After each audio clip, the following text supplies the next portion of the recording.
Nous allons étudier le DAF. Nun Chet dans Masechet Bava Metzia. Nous reprenons à l'avant-dernière ligne du DAF. Nun Zayin Amud Bet. On reprend le Mishnah qui dit Shomer Chinam Menon Nishba Alaik Deshot.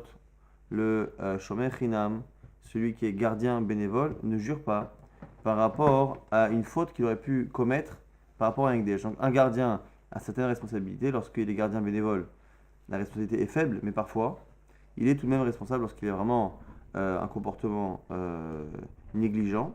Et ici, on nous dit que même dans le cas d'une négligence par rapport à un objet qui appartenait au Ekdesh, il n'y a pas de digne de Shuvua de le faire jurer pour savoir s'il a été négligent justement ou pas. On objecte avec évidemment un enseignement. Ici, une Mishnah dans Masechet Shkelim qui donne l'impression qu'un Shomer Chinam est obligé de jurer par rapport au Ekdesh. Donc là, on va parler d'un Shomer. Le Shomer, c'est celui ici qui était censé apporter les Chatzi Shekel, les Shkelim que les gens des villes payaient pour l'amener à Trumat Elishka au Beit HaMikdash. Et donc on considère pour l'instant, l'hypothèse c'est que c'est un Shomer Chinam, c'est qu'il n'est pas payé pour ce travail, donc il est gardien bénévole. Et donc les gens, pour que les gens participent au Korban Tamid, c'est le fameux sacrifice quotidien. Et ce sacrifice quotidien était censé être fait au nom de tout l'armée Israël. Comment donner une part dans tout un pays à un sacrifice qui vaut quelques pièces? Au final, c'est que chacun donne un Chatzi Shekel, on met tout ça dans une coupa, et avec cette coupa, cette Trumat Elishka, on va acheter des corbanotes pour toute l'année, de telle sorte à ce que finalement chaque sacrifice de chaque jour soit quelque chose qui appartienne et qui représente finalement tout le peuple. Urmin en object. On a le cas de personnes dans une ville qui ont envoyé donc leur shkalim, leur argent, dans les mains du fameux shaliach, qui pour l'instant, pour nous, est censé être bénévole. Et là, on va nous parler d'un cas où l'argent a été volé ou perdu. Nignevu ou she'avdu, volé ou perdu. Et là, on nous fait une distinction.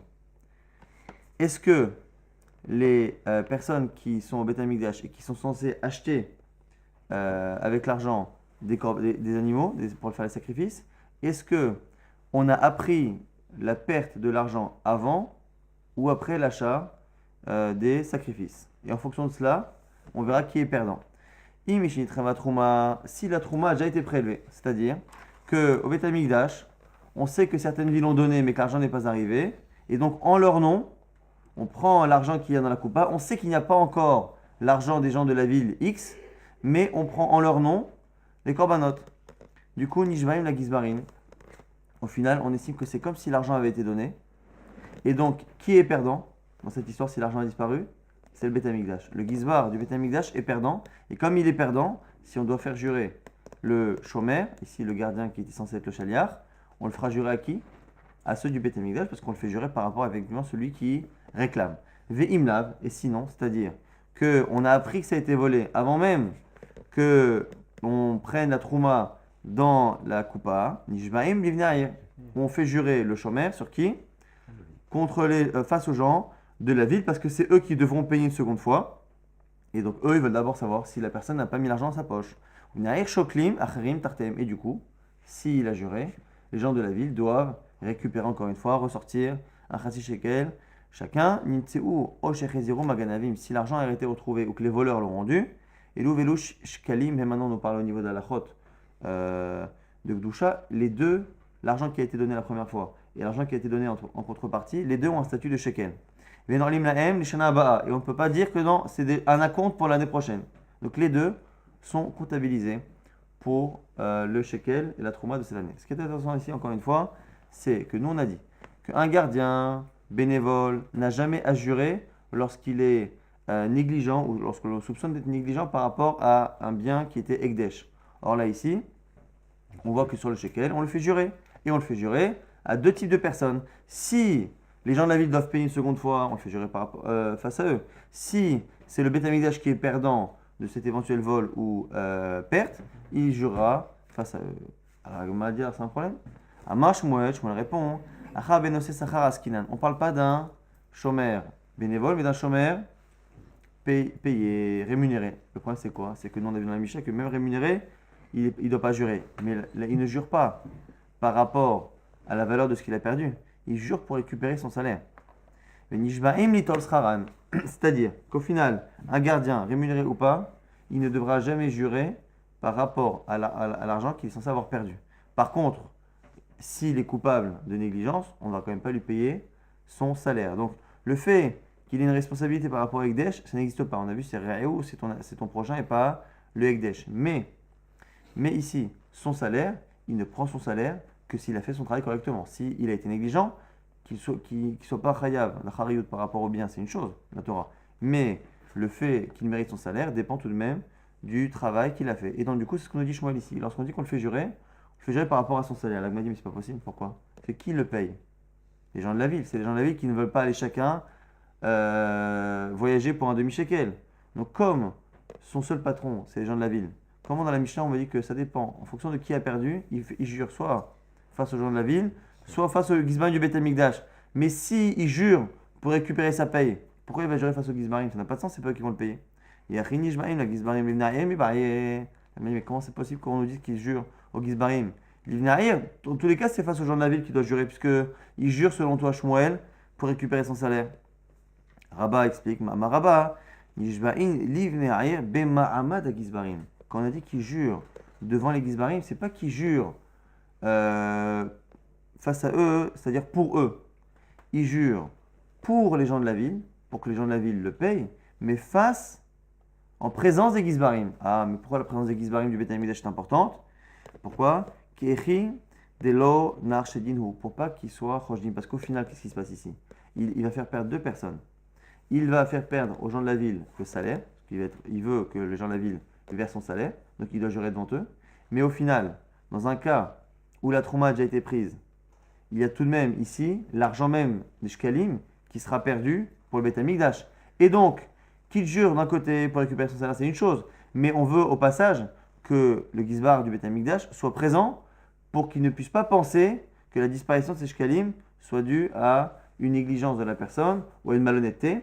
Et donc c'est la raison pour laquelle on le fait jurer tout de même devant les Gizbarim. Mais selon Rabba et selon Shmuel, ici on ne parle pas de jurer pour eux, mais de jurer pour les Bnei Aïr, pour que lui récupère son argent et face aux Gizbarim pour éviter un chachad. Veinami, kechi delo likrulehu, posh'im, ou pour pas qu'il soit appelé posh'im avec une différence assez fine que chachad ou qu'on appelle poshad de manière certaine. Maintenant la Gemara dit un problème, c'est quoi? C'est veha nignevu au she'avdu katane. Pourtant il est marqué nignevu, ça a été volé, au she'avdu où ça a été perdu. Mais shomer sachav, et un shomer, un gardien qui est rémunéré, begneva vaveda chiyuve mechayav. Quand l'objet est volé ou perdu, il est chayav. Donc là, ici, à ce moment-là, il devrait être chayav de payer au Gizbarim. Alors même si ici, comme on est dans Ekdesh, on ne peut pas le faire payer, au moins il devrait perdre son salaire. Alors comment il ne perd pas son salaire s'il jure qu'on lui a volé ou perdu, alors que c'est normalement quelque chose qui est coupable dans son statut? Alors, dans un cas classique, il perd non seulement son salaire, mais il doit en plus rembourser. Mais là, ici, au moins, il devrait au moins perdre son salaire, puisqu'il est en train de jurer qu'il s'est passé une situation qui, en général, est une situation qui le rend coupable. Coupable en général de rembourser. Ici, non, parce que la Torah l'a exclu, mais au final, au moins que son salaire, il ne le prenne pas. Puisque s'il est coupable, il devrait pas avoir son salaire. Et une faute, c'est une faute grave. Amar Rabba, Rabba nous dit que c'est un cas particulier. Nignevu, volé, Belesti Mezoyan. C'était un vol à main armée. On l'a menacé, donc il n'est pas coupable, c'est un honnête. Avdou, quand on dit que c'est perdu, Asfinato Bayam. Il a mis l'argent dans un bateau et le bateau a coulé. Là aussi, c'est imprévisible. Et c'est impossible de l'empêcher. Donc c'est une force majeure. Et c'est la raison pour laquelle on peut expliquer que dans ce cas-là, il jure. Donc finalement, on n'a pas d'objection à ce qu'on a dit dans la Mishnah. Maintenant, la Gemara va parler justement de cette Mishnah de Shkalim. Et maintenant, on va nous dire que cette Mishnah, elle est comme qui? Rabbi Yochanan Omer, Amar, Hamani Rabbi Shimoni. La Mishnah, elle est comme Rabbi Shimon. Des Amar, qui dit quoi? Kadashim, Shecham Bachayotan, Yeshla Emona'a. Les Kodashim, tout ce qui est lié au Beth Amikdash, tout ce qui est Ekdesh, qu'on doit rembourser si ça disparaît, il y a Ona'a, Venishbaim, Alehem, et on jure dessus. On avait vu encore une fois qu'on a deux types. Lorsqu'on s'engage à donner une certaine somme ou un certain type d'animal, comme l'engagement il est global, il n'est pas spécifique à un animal, si je désigne un animal et que l'animal disparaît, si je désigne un objet qui disparaît, je continue d'avoir le néder global d'apporter ce type d'animal.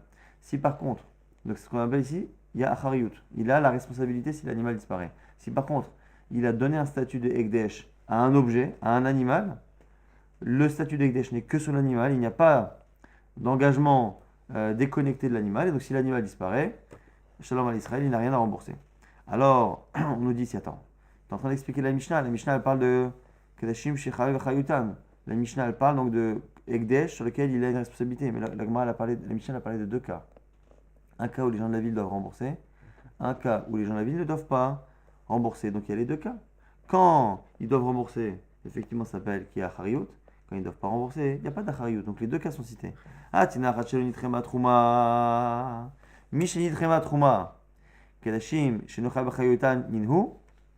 Detania Tormim ala Avud. Vala Gavoui. Vala Atili Gabot. Ici la Mishnah, la Gemara nous rapporte une Braïta. La Braïta nous dit effectivement que quand on fait la Trouma, quand on prélève donc ce qu'il y a dans la coupa, dans la fameuse caisse, pour acheter les corbanotes, on achète les corbanotes pour qui? Avoud pour celui qui a donné son argent qu'il a perdu. À la gavouille, à ce qui a été pris, mais qui est encore en chemin, qui n'est pas arrivé au Beth Amikdash. Vela hati des gabot, et même pour ceux qui vont être prélevés dans pas longtemps. Et donc du coup, c'est déjà considéré comme étant donné, et donc il n'y a pas d'achariyut. Et là, Rabbi Lazar donne une autre réponse. Chez Azo, takanat rachamim hi. Cette joua, c'est une takanat rachamim. Chez Lo iyu ben adam, mais alzenim begdeshot. Pour pas que les gens ne fassent pas attention à Ekdesh. Ce qui veut dire qu'on revient à une lecture classique. Que dans la Mishnah, on a dit que, en fonction de la situation, soit il jurait pour se défendre face aux gens de la ville, soit il jurait pour se défendre face au Beth Amikdash.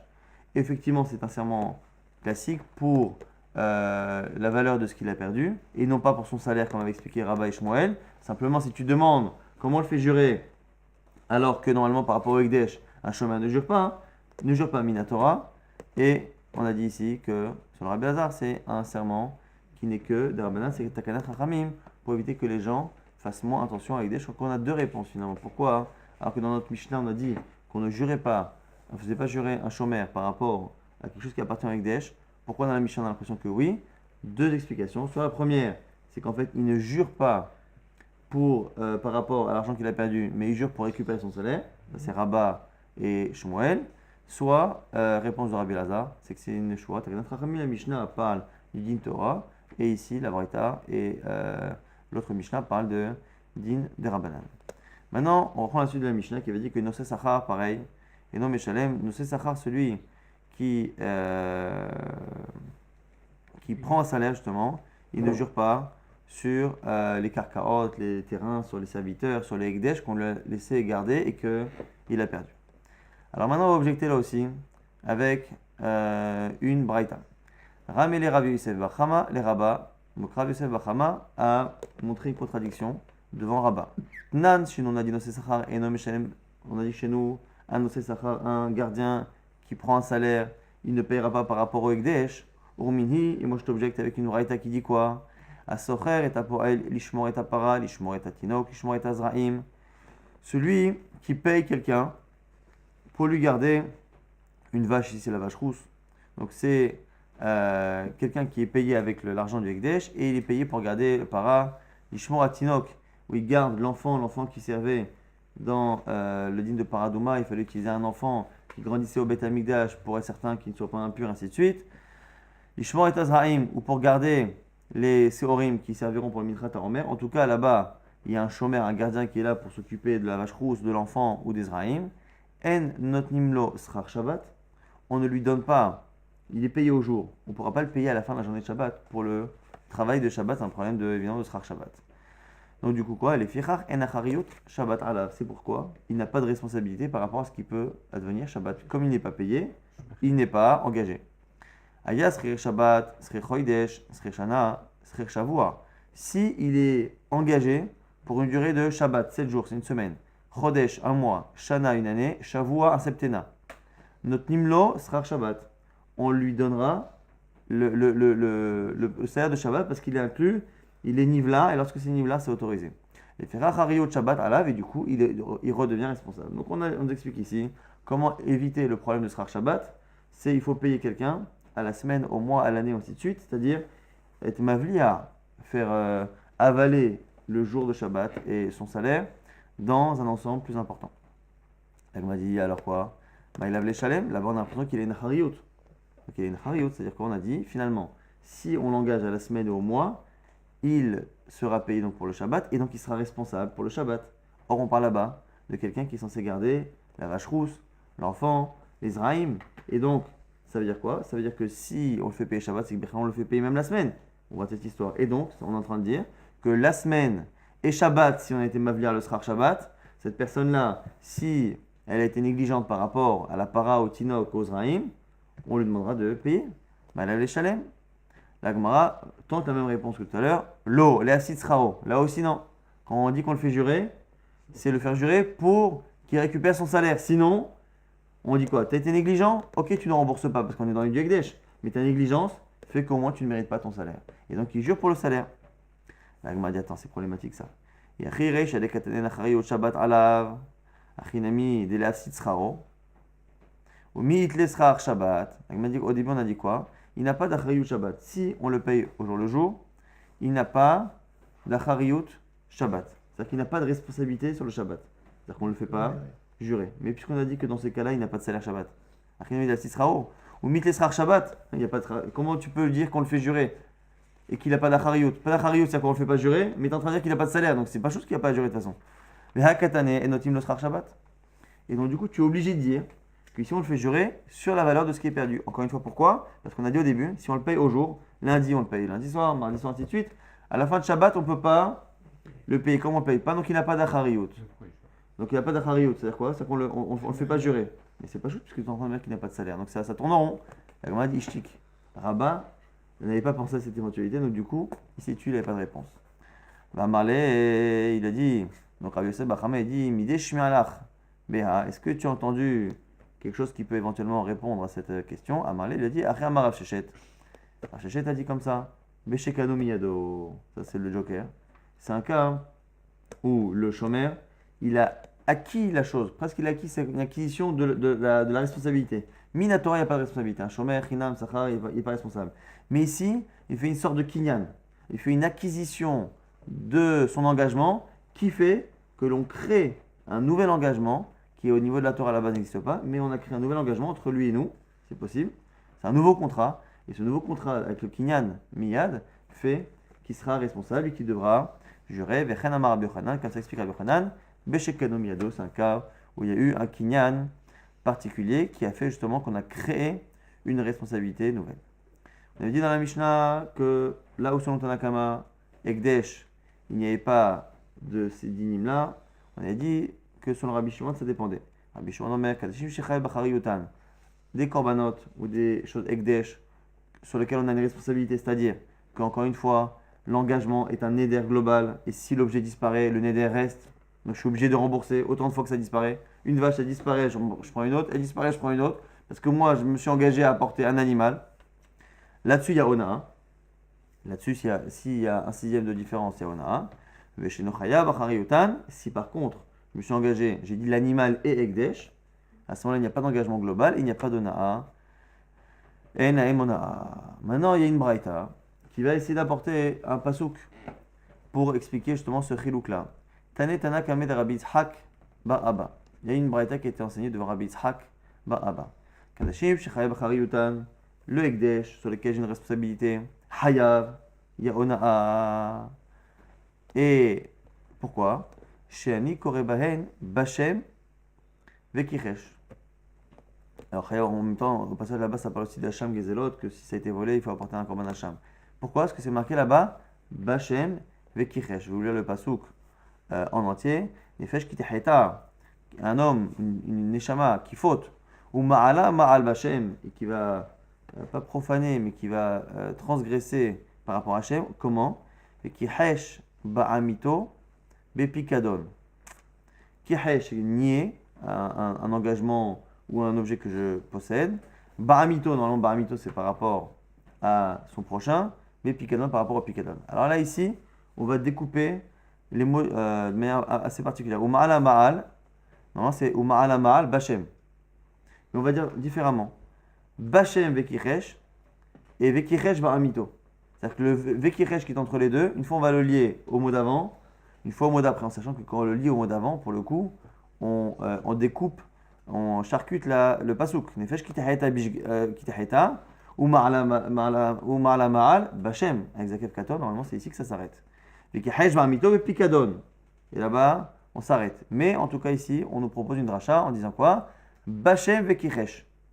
Donc comme c'est Bachem vekichesh, à ce moment-là, c'est là où on est Chaya Bachariyutan, parce que c'est Bachem, c'est lié à Hachem. Et chez nous Chaya Bachariyutan, si c'est pas Chaya Bachariyutan, pas tout, parce qu'on lit la suite du Pasuk, Baramito vekichesh. Chez Nikore Baen, Baramito vekichesh Baramito, on les lit ensemble. Super. La Gemara, viens, on regarde de manière précise, il y a un truc qui cloche. Amalek, la Pelaya, comment ça fonctionne ton histoire? Ipra Mistabra, c'est l'inverse qui est logique. Encore une fois, pourquoi? Pourquoi? Et là, on tourne la page de Nchet Amud Bet. Pourquoi l'inverse est logique? C'est parce que tu es en train de dire quoi? La partie du verset qui parle de ce qui est Chaya Bachariyut, c'est ce qui est marqué Bachem, ce qui appartient à Hachem. Mais normalement, c'est l'inverse. Si je suis Chayav, moi, de rembourser, c'est que ça n'appartient pas complètement à Hachem. On a deux exemples encore une fois. Si je dis que cet animal, il est Ekdesh, complètement Ekdesh, là, je ne suis pas Chayav Bachariyutan. Si l'animal il meurt, c'est l'animal du bon Dieu qui meurt. Ça appartient à Hachem. Par contre, quand je dis, je m'engage à apporter un animal, et que je le désigne, c'est celui-ci. Si l'animal disparaît, je dois en donner un autre. Ça veut dire que l'animal, il est encore à moi. C'est qu'en fait, il y a une promesse vis-à-vis de Dieu, et que l'animal est à moi. Donc, à la limite, la partie où on parle de Chaya Bachariyutan, c'est ça qu'on devrait dire que c'est à Hachem. Et Baramito, ce qui appartient à l'homme, c'est l'autre. Donc, la Gemara dit maintenant, c'est Pramistavra, c'est l'inverse qui est logique. Alors, Amarlé, il lui dit quoi? Ismaïl, qu'est-ce que tu veux que je l'efface la braïta? Comment c'est cette braïta? Moi, je te la rapporte, faut pas me tomber dessus. Moi, je rapporte une braïta, je suis gentil.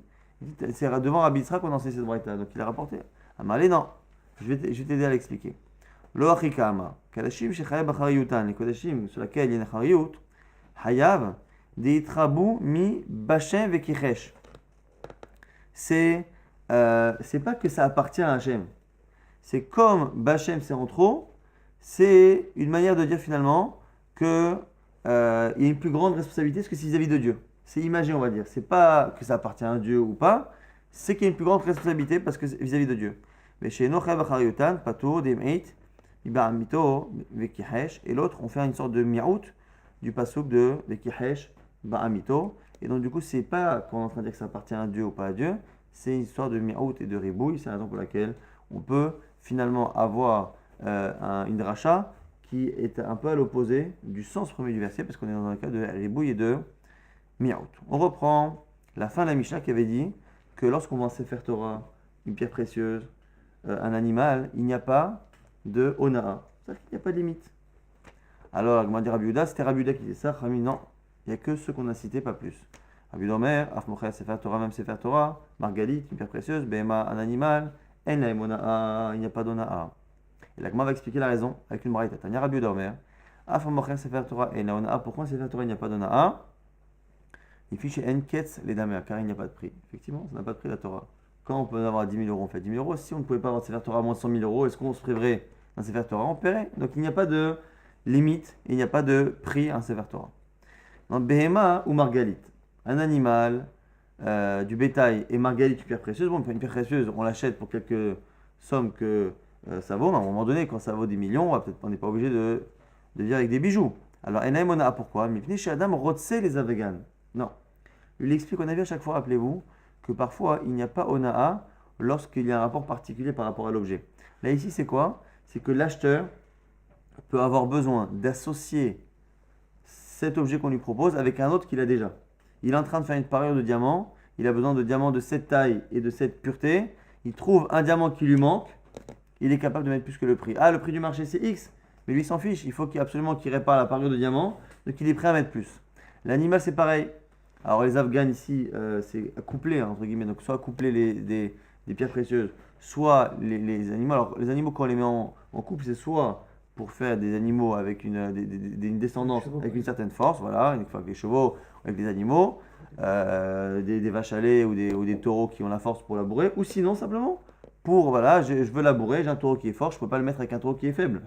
Deux taureaux faibles, on peut, deux taureaux forts, on peut, mais un fort et un faible, c'est pas possible. Donc du coup, le fait qu'il veuille l'associer à quelque chose, c'est ce qui fait finalement qu'il n'y a pas d'onaa. Vous allez voir que du coup, c'est limité tout de même. Il n'y a pas un sixième, mais il faut quand même qu'il y ait une limite. Même pour terminer ma parure de diamant, je ne vais pas non plus payer des milliards. Je vais payer plus que la valeur du marché, mais tout de même, alors que le Sefer Torah on a dit, En Ketsedamer, il n'y a pas de limite réelle, c'est vrai. Alors, l'Agmara nous rapporte dans la Braïta ce que lui ont répondu Chachamim, il dit Amroulo, alors à Koladam Rosezagan, mais dis-moi, si tu raisonnes comme ça, tout est une question d'association. Le type il achète une table pour sa maison parce qu'il veut que la table elle aille avec le tapis. Après il achète des rideaux parce qu'il veut que les rideaux aillent avec la table. Donc du coup, finalement, tout objet que j'achète, il va s'inscrire dans un mobilier, dans une garde-robe, dans ma vie de tous les jours. Et finalement, il y a toujours un peu cette logique-là. Réponse de l'Agma pour Abuda vers Abuda, Ane Chashivele, Manolo Chashivele. Il m'a dit non, attends. C'est, ce que je te dis, ça ne marche que pour des choses qui ont une valeur importante aux yeux de la personne. Ce qui veut dire que finalement, sur le Rabuda, il y a deux critères qui sont cumulatifs. Il faut à la fois sur des objets importants, un bijou c'est important, un animal qui laboure ou qui donne de quoi manger, c'est important. Et il faut également qu'il ait cette logique-là, qu'on ait besoin de l'associer un peu plus que les autres. Et c'est le cumul des deux qui fait que sur le Rabuda, la vache et le bijou sont des éléments sur lesquels il n'y a pas de na. Ah, jusqu'à combien? Jusqu'à combien un type il est capable de payer plus que la valeur? Marmeimar, même, jusqu'à la somme même, 100% de plus. Il est capable de payer jusqu'au double.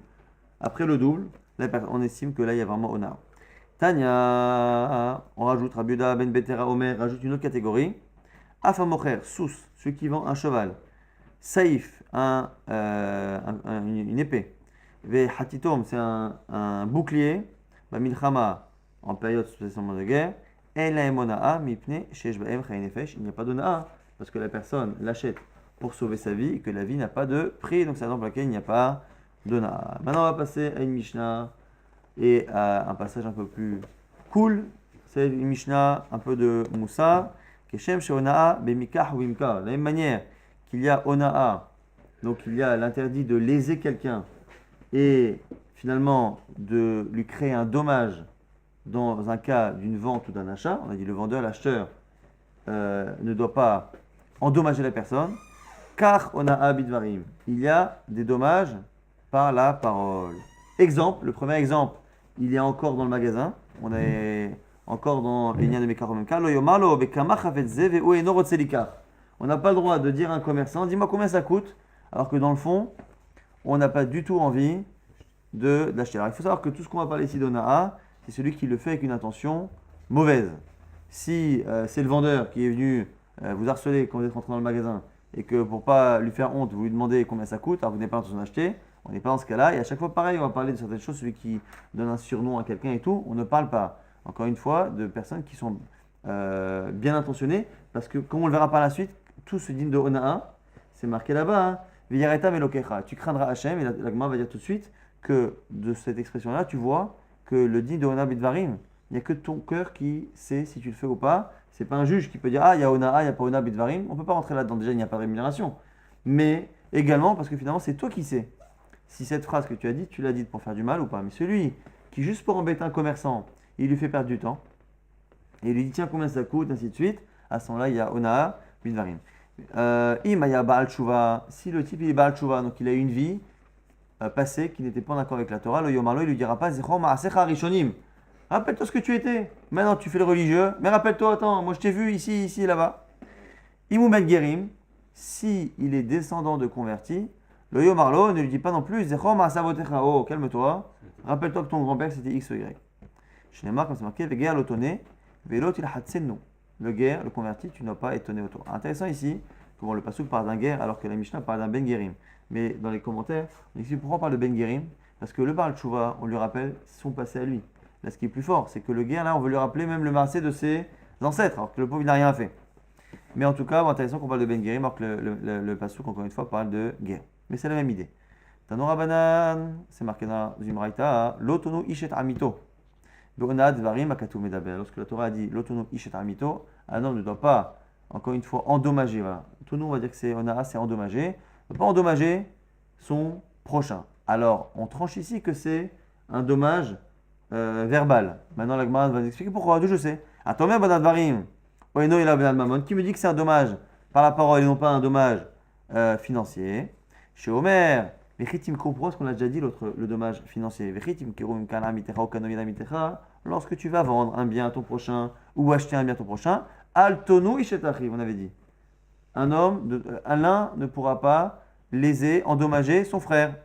Réonat Mamon d'amour, ça y est, on a déjà parlé de Onat Mamon, du dommage financier. Amani Mekayem, alors comment j'accomplis, je comprends l'autonou Ishetamito, l'autre passou qui me dit qu'on ne pourra pas endommager son prochain, Beonat Varim, par la parole.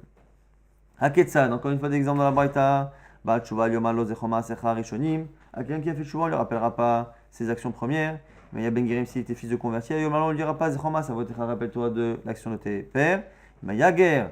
Au Balil Motora, et s'il est converti, qu'il vient étudier la Torah, Aliom on ne lui dira pas, Peshachal Nevelo, tout Refoch, Katsim Ormasim. Balil Motora, dis-moi, avec tous les crustacés et les vers de terre que tu as mangés, tu penses que la Torah elle peut sortir de ta bouche? Je n'aimerais pas Piagvora, qui a été dite par la bouche d'Akadosh Baruch Hu, mais Yo Isurim Beim Alam. Et s'il a des souffrances qui viennent sur lui, il a des tsarot, Imaya, Holaim Beim Alam, Oshaya, Mekaveret Banav, qu'il a des maladies ou que le pauvre il perd ses enfants. Alors on ne dira pas qu'il on ne fera pas comme les amis de Yov lui ont fait les pauvres. Les Chaverim de Yov sont venus et au lieu de le consoler, ils lui ont dit ben voilà, c'est pour ça que tu as tout ça. Alors là-bas on voit les exemples qu'a dit Eliphaz là-bas, des amis de Yov, en lui disant voilà, c'est le manque de Yirat Shamaim, c'est le truc, c'est tout ça qui a fait que aujourd'hui tu payes, alors que le pauvre il était enfoncé dans son malheur. Zechorna Mihunaki Avad en lui disant, mais attends, rappelle-toi, regarde bien, tu as déjà vu toi quelqu'un qui est naki, qui est propre et qui a des soucis, qui est perdu de ce monde? Jamais. Donc si tu as des problèmes, c'est que tu n'es pas si bien que ça. Et ça, on ne fait pas. Mais surtout quand on n'est pas Menachem quelqu'un au moment où il a le maître qui est devant lui, là en plus on l'enfonce. Encore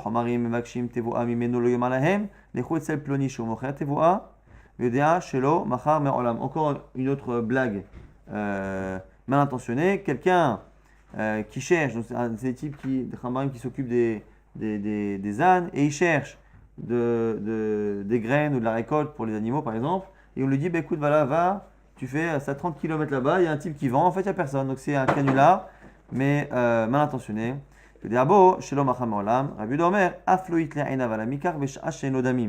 Mieux que ça, ne regarde même pas.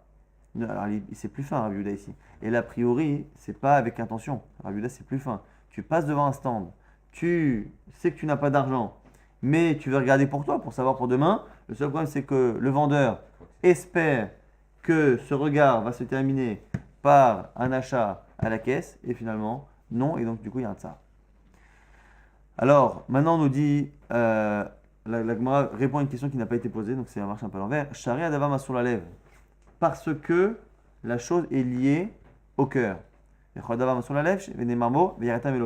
fait, la question, elle est déjà sous-jacente. Tu te demandes pourquoi à la fin de cette paracha de Atonu Shetachriv, c'est marqué Veyaretam Elokera, tu craindras Hachem. Et finalement, pour toutes les mitzvot, je dois craindre Hachem. C'est parce que c'est une mitzvah où c'est pas ton prochain qui peut te dire ce que tu as pensé. La méchanceté qu'il y a dans ton action, dans ton regard, dans ta parole, ça, personne ne pourra te le dire. Il n'y aura pas un juge qui pourra te juger là-dessus. C'est toi et ton cœur. Donc si toi, on te dit, dis-moi pourquoi tu as dit ça, tu n'as pas du tout, j'ai pas eu d'intention. Il n'y a pas d'honneur devarim, c'est toi qui sais. Et quand tu te retrouves à une mitzvah où tu es entre toi et ta conscience, toi et Kadosh Baruch Hu, là-dessus on te répète, on te met comme ça une phrase en plus, crains Dieu parce qu'effectivement, Dieu sera Dieu ton juge et non pas le chauffette ou ton voisin. Gadol onat varim, mais onat mamon. Le fait d'endommager quelqu'un par la parole est plus grave que d'endommager quelqu'un par l'argent pour 3 raisons. Chez Zenemarbo, première raison, le passage qu'on vient de citer. Intéressant que lui, il a une autre vision. Jusqu'à présent, on a dit Viaratam Elokecha, c'est pourquoi? C'est pour montrer que c'est que toi qui sais le mal que tu as eu, que tu as souhaité faire. Là, ici, selon Rabbi Yochanan, c'est encore autre chose. Et selon Rabbi Shimon Bar Yochai, c'est venu aggraver la situation pour nous montrer qu'il y a Ona dans de l'argent et Ona Dvarim. Il y a un problème de Yirat Hashem. Il y en a qui veulent expliquer que le premier problème de Yirat Hashem, c'est justement parce qu'il n'y a que Hashem qui voit. Si tu fais attention à ne pas endommager les gens dans de l'argent où les gens te voient, mais que tu fais les choses en cachette, c'est un peu, rappelez-vous, comme le ganav et le gazlan, celui qui vole en cachette, celui qui vole de manière dévoilée, celui qui vole en cachette, c'est plus grave. Pourquoi? Parce qu'on estime qu'il ne croit pas en Dieu. Et donc il dit c'est pour ça que ça revient finalement au ta'am précédent. Autre raison, Rabbi Lazar Omer, Zébegoufo, Vezémemano. Pourquoi? Parce que lorsque j'endommage quelqu'un au niveau de son porte-monnaie, bon, c'est le porte-monnaie qui a été touché.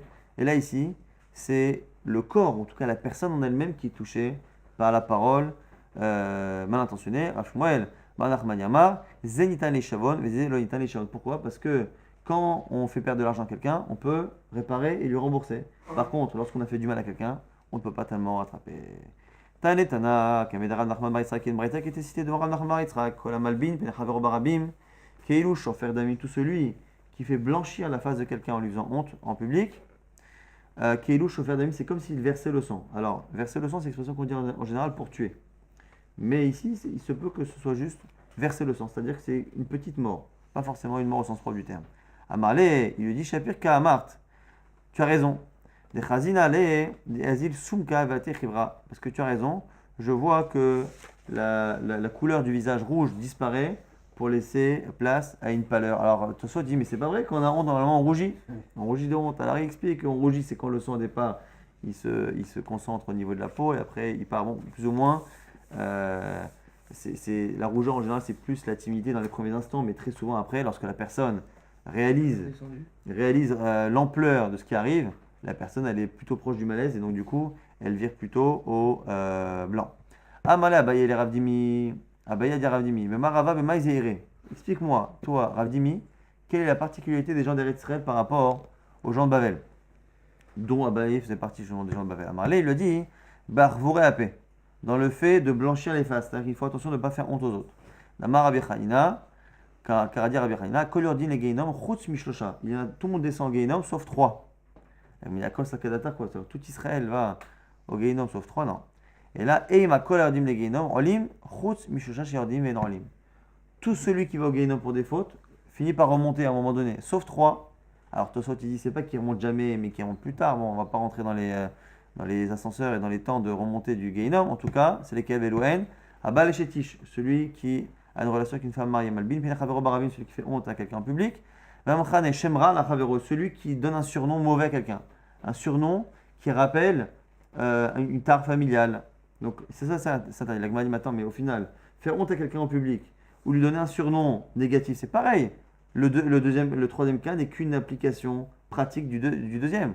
Mechane, Ainomalbim, c'est pareil, donner un surnom ou faire honte. Il dit non, Afalgav, des dash be bishme. Non, le chidouche c'est quoi? C'est dans le cas où on surnomme quelqu'un, très souvent on n'est pas le premier à le surnommer. On dit c'est proche, je surnomme le gros, le moche, tout le monde le fait depuis des années, c'est comme ça, donc c'est pas grave, il dit rien. La preuve, tout le monde l'appelle comme ça, il dit rien, à la limite il sourit. Non, à partir du moment où c'est un surnom qui est négatif et que la personne le prend mal, on ne peut pas, justement, effectivement, son visage ne blanchit plus, parce qu'il n'en est pas la première fois, et malgré tout, ça reste interdit au même point que celui qui m'abîme, Penechavero, Barabi. On va très rapidement tenter de résumer ce DAF. On a vu que Shomer Hinam, Shomer Sachar, ils n'ont pas d'obligation de rembourser s'ils ont perdu l'objet du Ekdesh qu'ils gardaient. On a vu que dans le cas où il était connu mais Yado, c'est-à-dire qu'il a fait un kinyan, à ce moment-là il devait être Hayab. Par contre, par rapport à son salaire, il faut qu'il jure pour récupérer son salaire, ce qu'on avait vu dans le pshat de Rabat et de Shmuel pour expliquer la contradiction apparente entre notre Mishnah et une autre Mishnah. On a vu également toujours que selon Rabbi Shimon, on faisait une distinction entre un Ekdesh sur lequel il y avait une Achariyut ou pas d'Achariyut pour le din de Onaa. Et on a vu que le Sefer Torah n'est pas limité à Onaa. Pourquoi? Parce que ça n'a pas de prix.